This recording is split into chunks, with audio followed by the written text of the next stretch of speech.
obviously, you know, working with clients, working with my own erotic desires, and how that's really a powerful gateway into really reclaiming our sexual sovereignty and our power, our personal power, really getting clear on what our desires are sexually, specifically, and expressing them, and not really even having a attached outcome to if that desire gets met, but just having a freedom in our being to just allow erotic desires to be expressed. So what I've seen just in doing the work, you know, I've been doing for many years, and especially with men, when I was working with men doing one-on-one, it was like I really started to click this desire, and that really owning desires and just allowing ourselves to express what our desire is in that moment is a really powerful gateway, and actually diffuses the need to actually get it met. But like it's like the naming of that desire that really frees up so much energy within our system. And I was seeing it with my male clients, you know, just they would have all this energy, and I'd explore consciously, what's your deepest desire? Like, what do you want to desire? Like asking them, like, what do you want to desire sexually? Like from your partner, from your life, and mainly sexually. And for them to just have that freedom to just like express it and just be heard in that, even if it was really like wild and kinky and like out there, it was like there was this like freedom in the charge dissipating around that desire. So it was like they might have desired to like have a threesome, or like, I don't know, be with another woman, and express their desire, they were attracted to another woman, and by expressing that to me, it dissolved the charge that they needed to even act on that. And you know, it's like they were practicing that with me, but like it's like that the practice really is being able to do that with your partner. So being able to sit with a beloved and express your erotic desires. So for example, you know, we all have, you know, when we're in a relationship, like a monogamous relationship, for example, just say you have that agreement, that's your container, it's monogamous.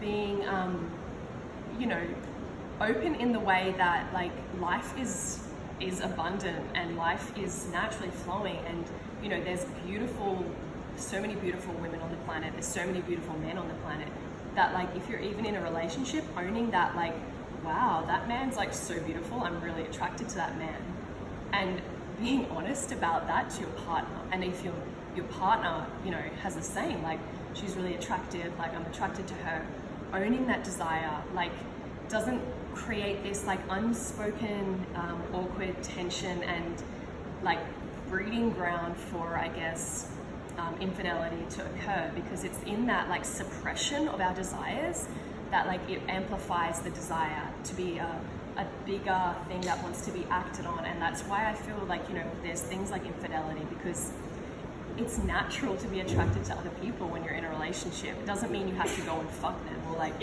leave your partner, but it's like, you know, this is something I've been really working on as well, is like really owning that. And like even with my partner, like him, like I can feel a beautiful woman, and I appreciate like beautiful women as well, and like I can feel, you know, he's attracted to her, and him like naming that to me. I'm like, are you attracted to her? And he's like, yeah, like she's beautiful. And I'm like, no charge around that. It's like, because like if he didn't say that, if he was like saying, no, I'm not attracted to her, I can feel that he is, and that he's suppressing that. And then like that will be anything that you suppress, it makes it this taboo, you know.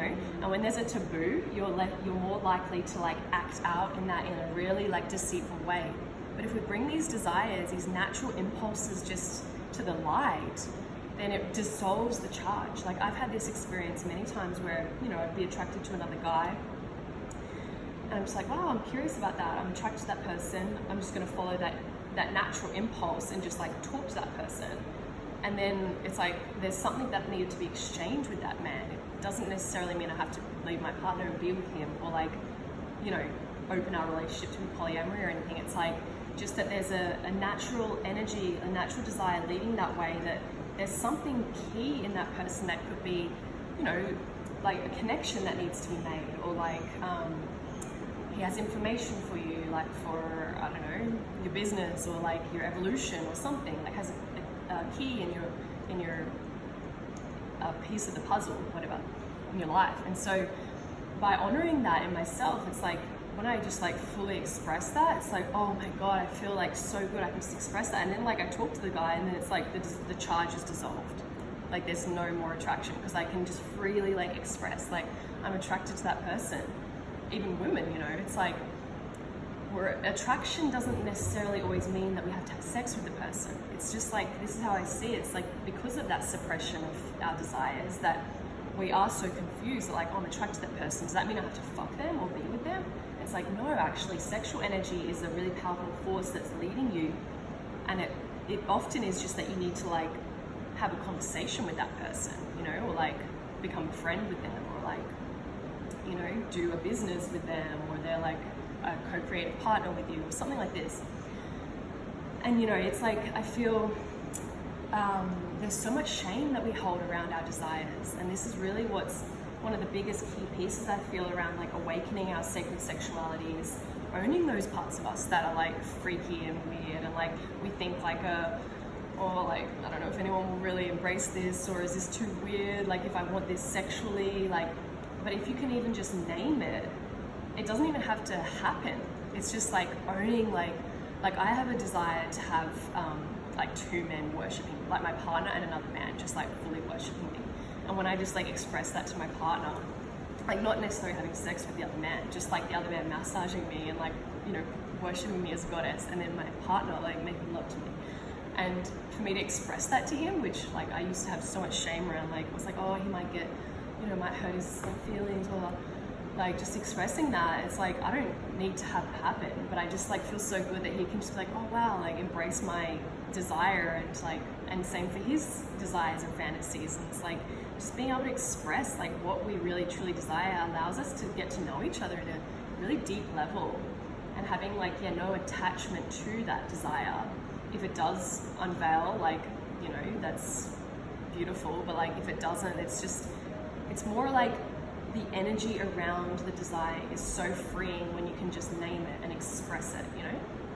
So I feel it frees up so much energy in our being, like when we can just own those desires, because, you know, it starts, as I mentioned the other day, like when we're children, and those natural primal impulses, like for, you know, even just like primal, so like food and like sensory things, that being suppressed, like, oh no, you're not meant to eat that food, or, and then, you know, when we start getting a bit older and start like exploring our body, and then it's like, oh, don't do that, let's suppress that. And so like these natural desires, these natural primal instincts, when they get like suppressed, it really shuts down our, I feel like that intuitive connection, because that's very a primal instinct, you know, like the animals, like very intuitive, primal, just like in the moment follows a primal desire. And it's like okay to have those things and allow them to be there, and just, as you know, adults now, like just reclaiming the parts of us that like we feel subtly drawn towards, or a desire towards, you know, whether that's like, you know, it doesn't have to be anything kinky. It can be like, I just deeply desire for a man to like deeply hold me and make love to me tantrically, you know. It's like, it doesn't have to be like a crazy fetish. Like it can be anything, like what your deepest sexual desire is.